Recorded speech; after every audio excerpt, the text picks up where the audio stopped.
Portugal já escolheu. Um novo ciclo político começa agora. O que vem depois das eleições? Aceda à informação que não cabe numa manchete.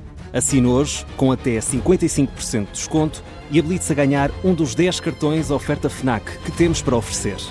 Tudo em observador.pt.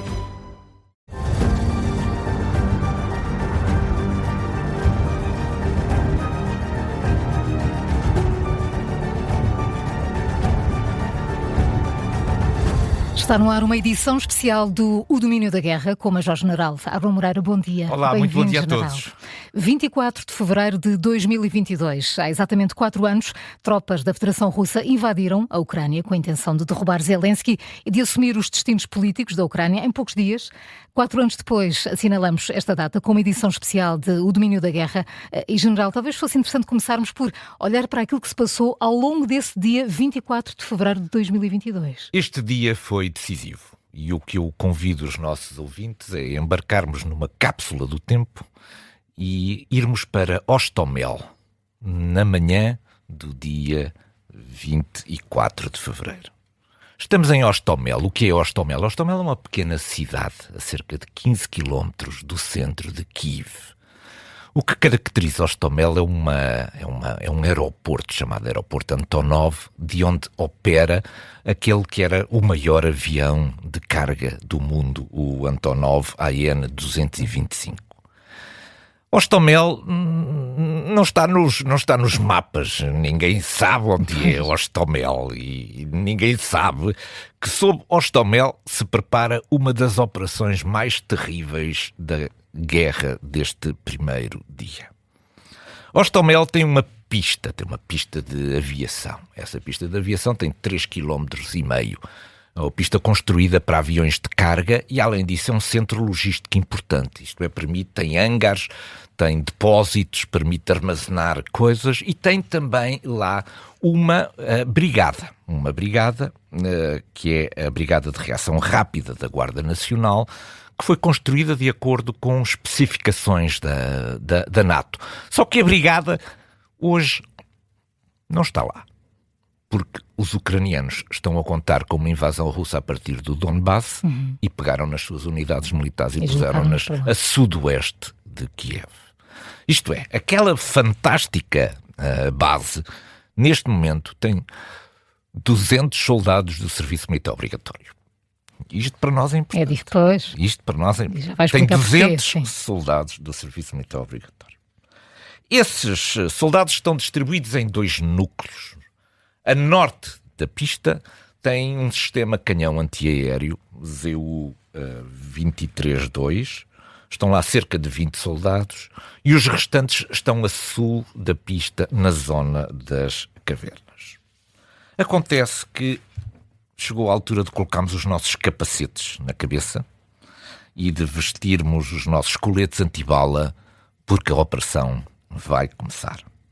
A 170 km a norte de Hostomel, já em território russo, existe uma base aérea em território da Bielorrússia, existe uma base aérea da Bielorrússia onde estão estacionados na pista vários tipos de helicópteros. Temos helicópteros de combate KA-52, temos helicópteros de combate mais antigos, os Mi-24, e temos helicópteros de transporte de tropas, os Mi-8. E há cerca de 250 soldados, entre 200 e 300 soldados russos de operações Spetsnaz e com especialidade aerotransportada, que estão prestes a entrar nestes helicópteros. Por volta das 9 da manhã, os 34 helicópteros levantam voo da base da Bielorrússia. Entretanto, as forças aeroespaciais russas conseguiram abrir uma espécie de um corredor seguro para a passagem destes helicópteros. Isso foi conseguido através do emprego de guerra eletrónica, do cegamento de um conjunto de radares ligados à artilharia antiaérea e da destruição de algumas posições de artilharia antiaérea ao longo do percurso.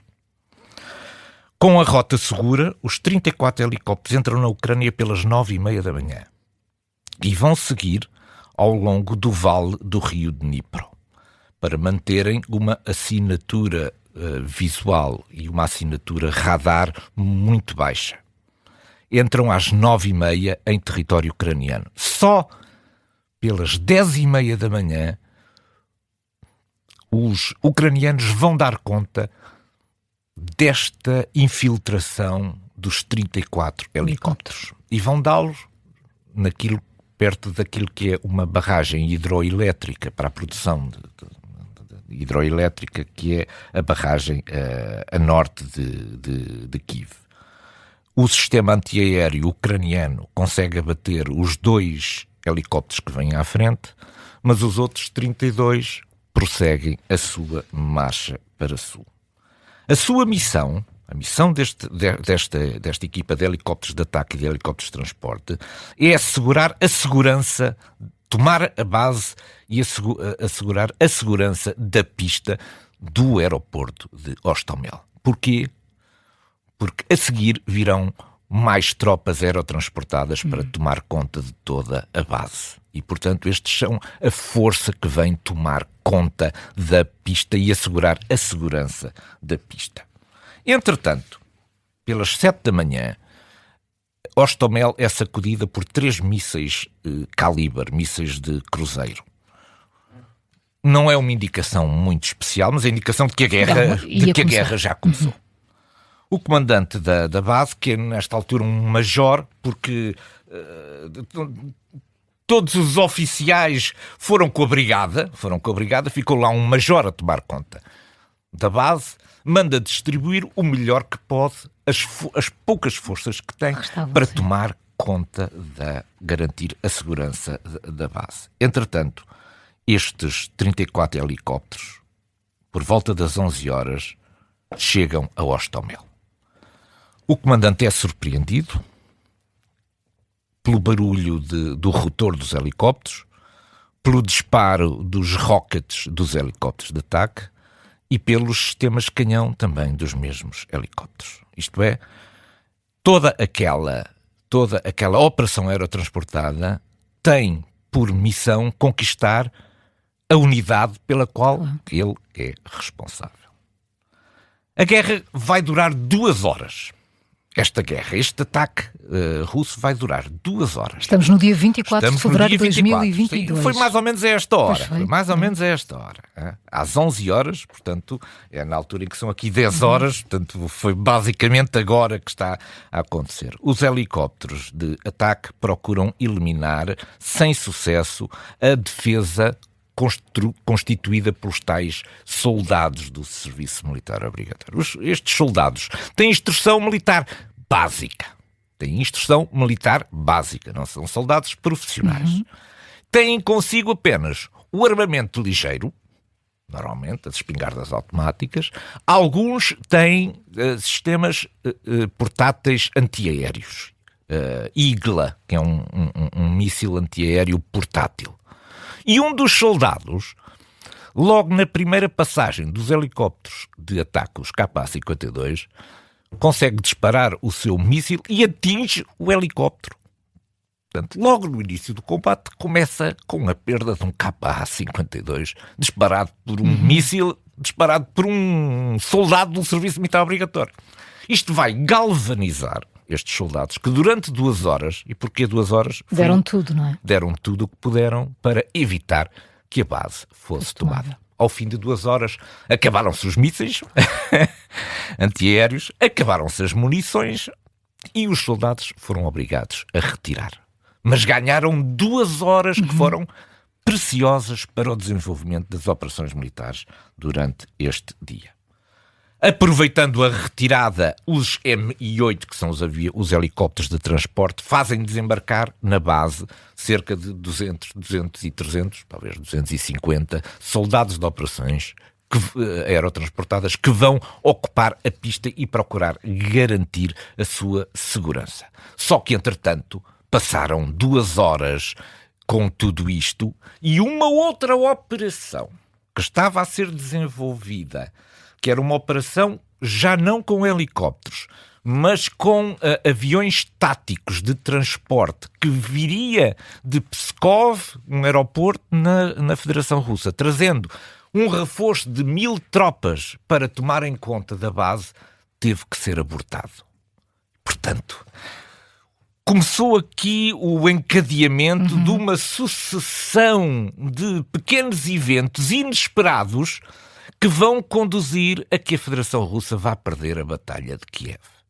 Mas a batalha ainda não acabou em Hostomel, porque, na verdade, ainda as forças da Federação Russa que desembarcaram estão a ocupar o aeroporto. E, mais ou menos pela hora do almoço, por volta da 1h, o comando ucraniano da cidade de Kiev, o comando militar, vê a situação grave que se está a passar em Hostomel e decide ordenar um contra-ataque com as forças que consegue reunir dentro de Kiev para expulsar, tomar conta da base outra vez. Zelensky anuncia às 15h30 que as forças russas estão contidas dentro da base e que agora serão alvo de um contra-ataque. O contra-ataque ucraniano só ocorre por volta das 5h30 da tarde e vai durar até às 9 da noite. Okay. Só às 9 da noite é que as forças ucranianas retomam o controle da base. As forças russas que, entretanto, estão na base vão se refugiar dentro de uma floresta. Porque a Batalha de Hostomel ainda não acabou. É que, entretanto, as forças terrestres mecanizadas da Federação Russa que avançam a partir da Bielorrússia sobre Kiev vão procurar fazer uma operação de junção com as forças aerotransportadas que estão em Hostomel. E as forças de reação muito ligeira que foi possível reunir em Kiev, não estão capazes de fazer face a esta chegada de uma força mecanizada russa que vai chegar na manhã do dia seguinte. E na manhã do dia seguinte, o que vamos ter é que as forças ucranianas vão ter que retirar outra vez de Hostomel e as forças mecanizadas russas vão realizar uma operação de junção com as forças aerotransportadas que lá estavam. Acontece então a coisa mais decisiva de todas. É que, sem forças ucranianas terrestres para defender a base, com as forças mecanizadas russas já na base, a artilharia ucraniana que está à volta de Kiev vai realizar um fogo com a maior precisão que puder sobre a pista. Isto é, a pista vai ser destruída pelas próprias forças ucranianas para impedir que ela possa ser utilizada. E o que vai acontecer é que as forças russas acabam por tomar uma base com uma pista fantástica, só que a pista já não existe. E, portanto, toda a manobra militar montada nesta manhã, que consistia em tomar uma base, uma pista fantástica de carga, a partir da qual todos os reforços russos poderiam ser enviados para tomar Kiev em 72 horas, colapsa porque meia dúzia de soldados serviço militar obrigatório foram capazes durante 2 horas de defender aquela pista. General, está a emocionar-se e a mim também. Porque isto é sério. Pois é, e diz muito sobre o serviço militar obrigatório. Ao longo destes 4 anos de guerra foram imensas e muito variadas as operações militares de grande envergadura conduzidas pelas forças russas e pelas forças ucranianas. Vários territórios mudaram várias vezes de dono. General Arno Moreira, nestes 4 anos de conflito, quais foram os momentos mais significativos do ponto de vista militar, além deste que referiu agora? Pois, bom, o que acontece é que no dia 5, por volta de 5 de abril de 2022, a Rússia dá por perdida a Batalha de Kiev. E vai retirar todo o seu dispositivo, concentrando em outros pontos da frente, onde tinha tido alguns sucessos, alguns deles limitados. Um dos sítios onde teve sucesso foi na invasão que conduziu a partir da Crimeia para atingir o rio de Dnipro. É preciso ver que não houve praticamente capacidade nenhuma ucraniana de a sul conter esta invasão surpresa feita a partir da Crimeia. Essa invasão tinha 2 destinos, tinha atingir o Dnipro e passar o Dnipro para norte, por um lado, e por outro lado fletir para o lado direito, para o lado leste, para fazer uma junção com as forças que estavam no Donetsk, as forças russas do Donetsk. E, portanto, de alguma maneira controlar o mar de Azov. Esta era a manobra conduzida a partir do sul. Ora, este avanço russo, logo no início, portanto, ele iniciou-se também no dia 24, no dia 26 acontece uma desgraça para a Ucrânia. É que as forças russas conseguem tomar a ponte de Antonivka, que é a ponte que dá acesso a Kherson, Mykolaiv e, mais adiante, a Odessa.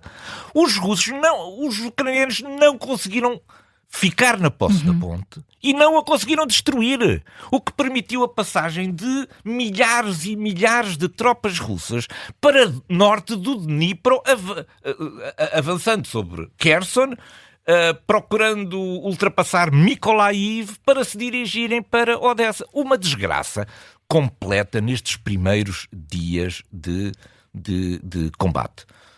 O que é que aconteceu, entretanto, significativo? É que a Ucrânia recebeu o sistema HIMARS. E quando recebeu o sistema HIMARS tinha precisão suficiente para dar cabo da ponte de Antonivka.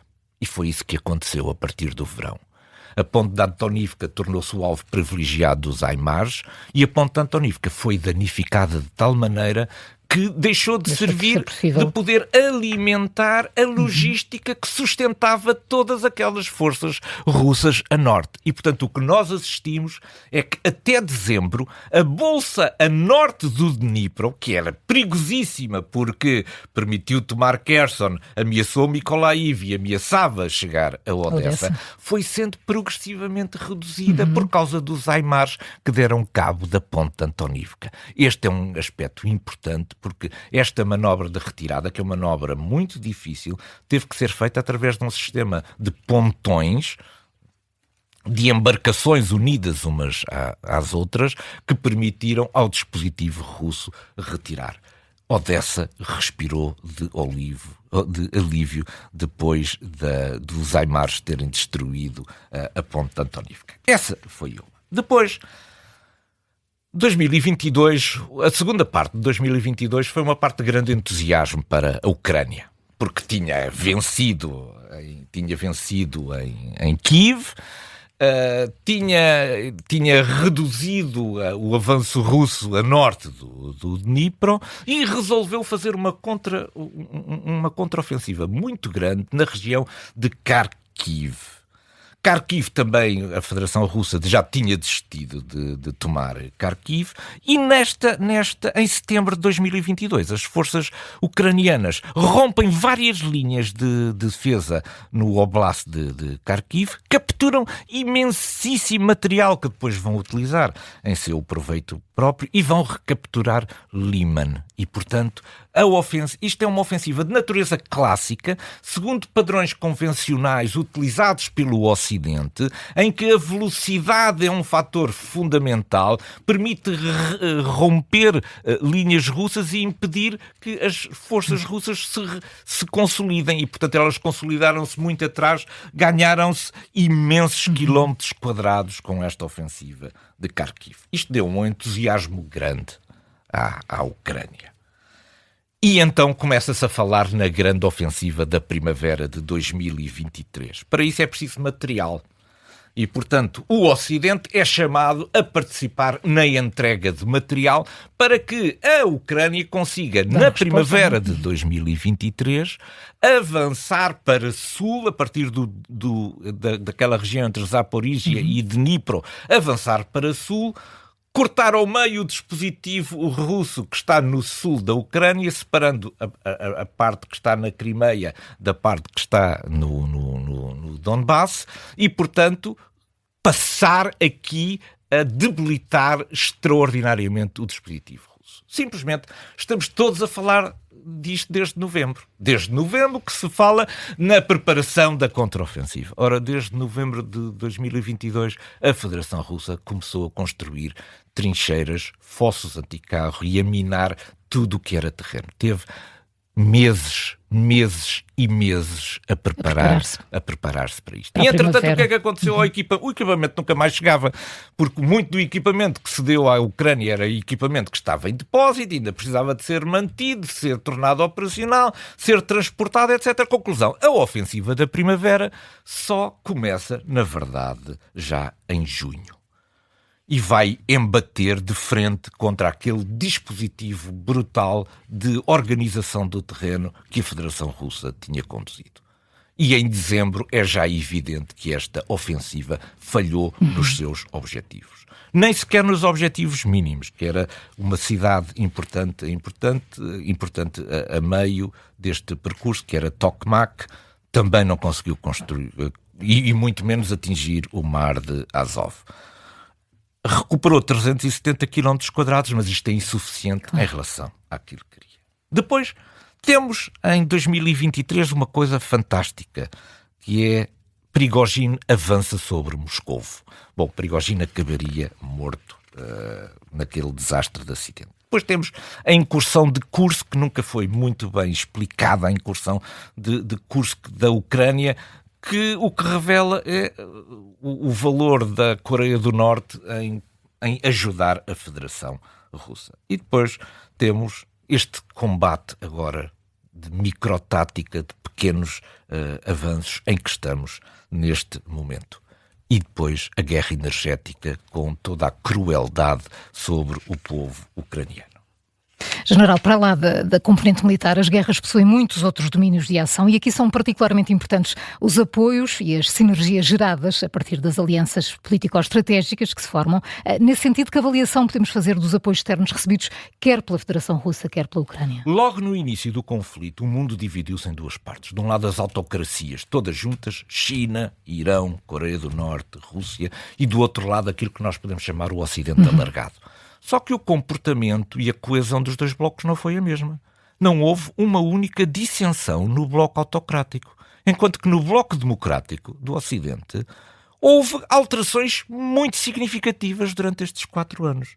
Nós relembramos que Biden esteve sempre receoso de entregar equipamento para não aborrecer a Federação Russa. Nós recordamos que o Ocidente nunca entrou numa economia de guerra, deu aquilo que tinha em depósito e depois de dar o que tinha em depósito já não tinha muito mais coisas para dar, tem dado sobretudo apoio financeiro, e que com a chegada de Trump, os europeus que paguem a guerra. E, portanto, enquanto nós assistimos a uma enorme coesão dentro daquilo que era o bloco autocrático, o bloco do Ocidente não esteve à altura das responsabilidades.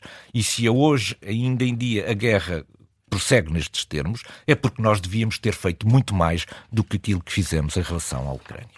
São 4 anos de uma guerra terrível que acontece em território europeu. General, o que à data de hoje se consegue, se pode equacionar em termos de resolução e mais? Como é que vai ficar a Europa e o sistema internacional quando as armas se calarem na Ucrânia? Pois, bom, nenhuma guerra é eterna. Não há algumas duram muito tempo, não é para sempre. Todas as guerras vão terminar. E elas terminam ou por uma vitória militar, ou por uma mediação externa, ou pelo esgotamento de recursos. Bom, a vitória militar não parece uma coisa fácil de alcançar nesta fase em que nós estamos. A Ucrânia tem resistido, nada indica que haja um colapso das suas frentes de natureza militar, e portanto a vitória militar é uma coisa que é muito difícil de antever que venha a acontecer, pelo menos nos tempos mais próximos. O esgotamento dos recursos, sim, esse é real. E os recursos são muito críticos, quer para a Ucrânia, quer para a Federação Russa. A Federação Russa tem problemas económicos gravíssimos e, neste momento, o número de mortos e de baixas em combate é igual àquilo que consegue recrutar, o que significa que também tem um problema de recursos humanos muito grave. E a mediação externa? A mediação externa, toda a gente tem medo da mediação externa porque nenhuma das partes, na verdade, confia naquilo que é esta mediação da administração Trump. Ou seja, o futuro da guerra está neste momento menos dependente das partes e mais dependente daquilo que é o que pensa a administração Trump sobre esta guerra. E o que podemos prever a partir de agora é que Zelensky já está menos dependente dos Estados Unidos. e pode não aceitar o ultimato dos Estados Unidos para entregar território. Entregar território não é popular na Ucrânia, é sobretudo popular no Ocidente, porque é fácil entregar o território que é dos outros, mas isto pode vir a sobrar inteiramente para os europeus. Isto é, eu não posso descartar que Zelensky venha a dizer não a Trump.